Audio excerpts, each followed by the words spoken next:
Hello, everybody, and I welcome all of you back to part three of our little introductory segment regarding Christian Weston Chandler.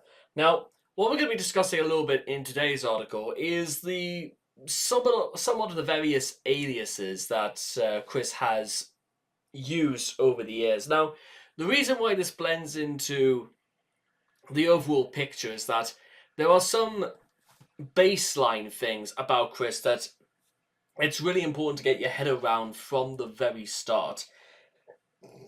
And for some strange reason, Chris is really, really obsessed with identity, or rather, the acknowledgement of his own name. And the problem is that it's all well and good to say that you'll be acknowledged as Christian Weston Chandler that's fine.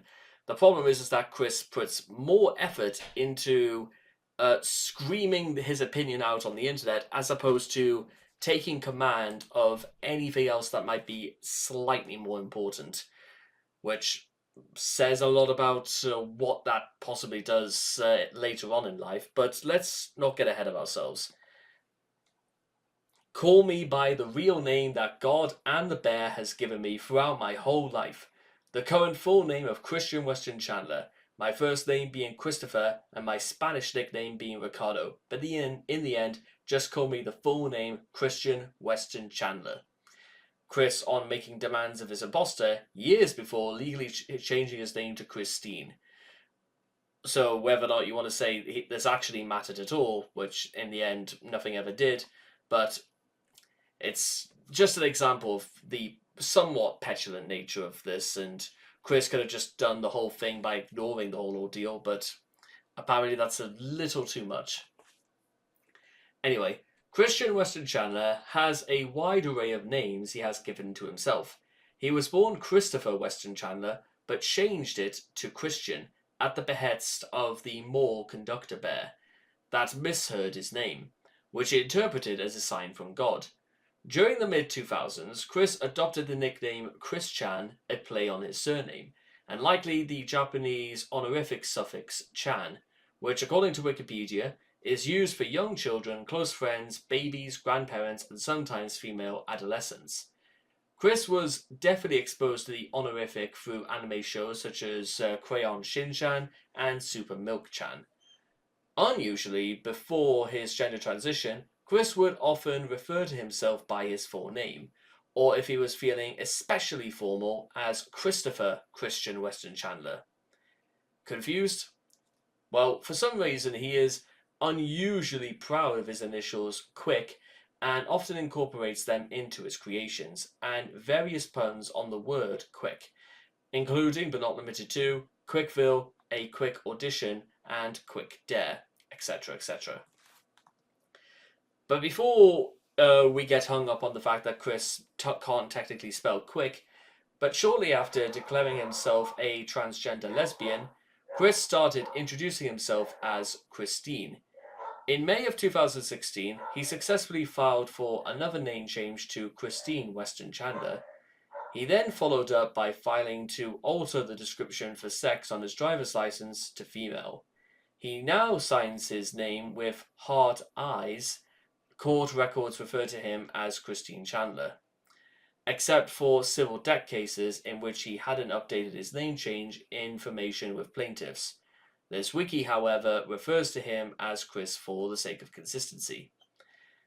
Chris's nickname in his high school Spanish classes was Ricardo, and along with afterwards, then he would still translate his own name to Ricardo Weston Chandler when writing or speaking in Spanish, likely due to his ignorance of the fact that you generally don't replace your own name with something completely different when speaking in another language.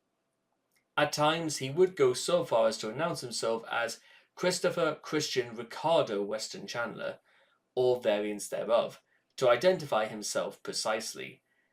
Although one flaw in Chris's logic, if you can see, is the idea that Chris can doll up his name all he wants. At the end of the day, somebody as distinct as Chris, we're not going to immediately start calling him Ted or Dave or anything like that anytime soon.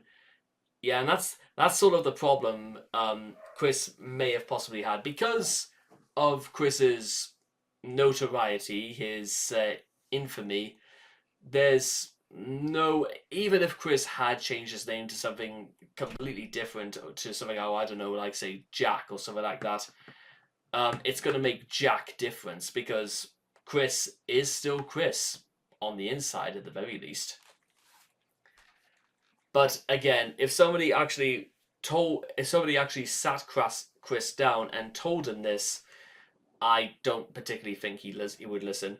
Yeah, part of the problem is that Chris has also had this reputation of, well, ignoring sound advice and ignoring the sort of sound advice that he really should be taking, or he wouldn't have been in half the dilemmas in life that he is in right now.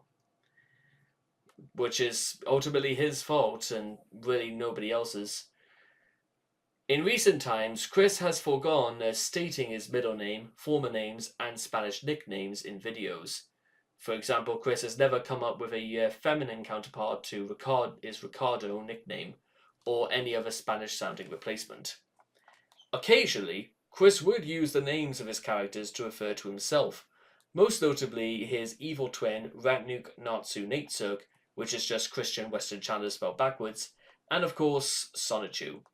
In his comics, Chris has the ability to transform into an electric hedgehog Pokemon named Chris-chan Sonichu, as Chris grew even more unhinged in 2017 and fell under the Idea Guy's sway in 2018. Oh, and by the way, in case you needed explanation, or if you misheard that, there's already a character called Sonichu in the Sonichu comic, but Chris has the ability to become Chris-chan Sonichu. Confused? You do not know the half of it.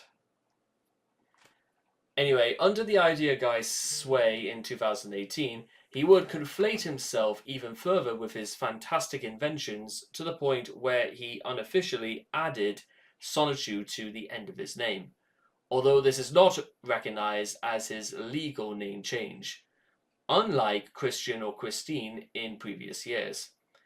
However, in order to account for his later belief that he is actually half Sonichu in real life, following several rounds of brainwashing, I was going to say brainwashing, but again, considering the trail of events so far, I would have somebody just told Chris this and Chris just went along with it. Yeah, you probably may have also caught on to this stage that Chris sort of has a little bit of an issue of theory of mind, as though for some reason he's not satisfied that he is in full control of his brain. Or rather, Chris will just believe anything that anybody tells him, and you don't even need to prove it. As of the jail saga, he calls himself Jesus Christine Weston Chandler Sonichu Prime. To account for him being the reincarnation of Jesus Christ, sometimes even saying Jesus as Jesus, probably as a botched attempt to sound Spanish, and sometimes shortening the name to Christine. And yes, he actually does introduce himself as Jesus Christ in public. Other modern names for himself include, but are not limited to, CPU Blueheart and Nightstar. His self-inserts for the Hyperdimension Neptunia video game series and My Little Pony franchises respectively.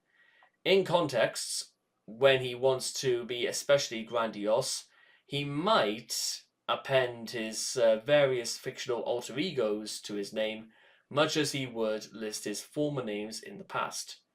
Only a few of the names commonly used to refer to Chris were not invented by Chris himself.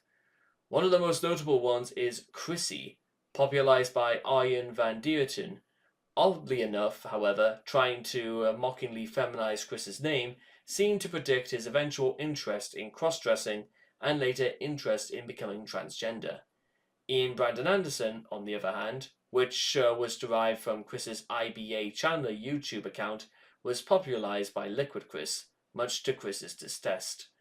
Less notably, there is also Solid Chris, used by some to differentiate him from Liquid in the tradition of a certain video game series. Certain A-loggers have also been known to refer to Chris as Satan's agent on Earth. Users of the Kiwi Farms have coined the term Classic Chris to refer to Chris before Bob's death and or before the Tongo saga. with modern Chris being used to describe his more recent shenanigans. Now, we're technically once again going to have a little bit of a pause here, but the most interesting thing to point out when we're introducing you to Chris is sort of the bizarre stance he likes to take in terms of how he is known and recognized.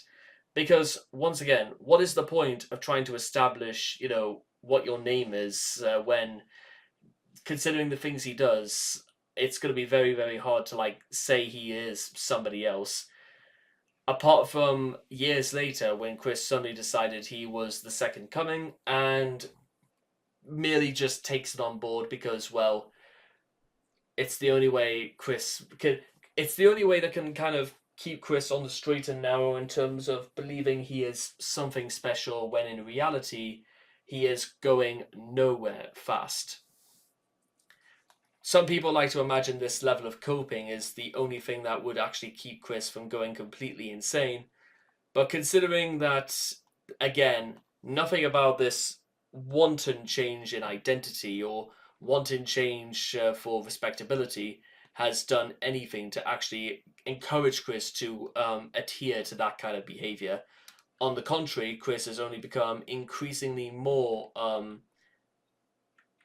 in distrust and even more completely unpredictable than ever before. And if you didn't believe me, well, guess what? We shall be coming to stuff like that much later on. But before we even get to later on, we have to start with the past, which we'll be covering in greater detail next time. So, I'll see all of you guys again next time. Thank you.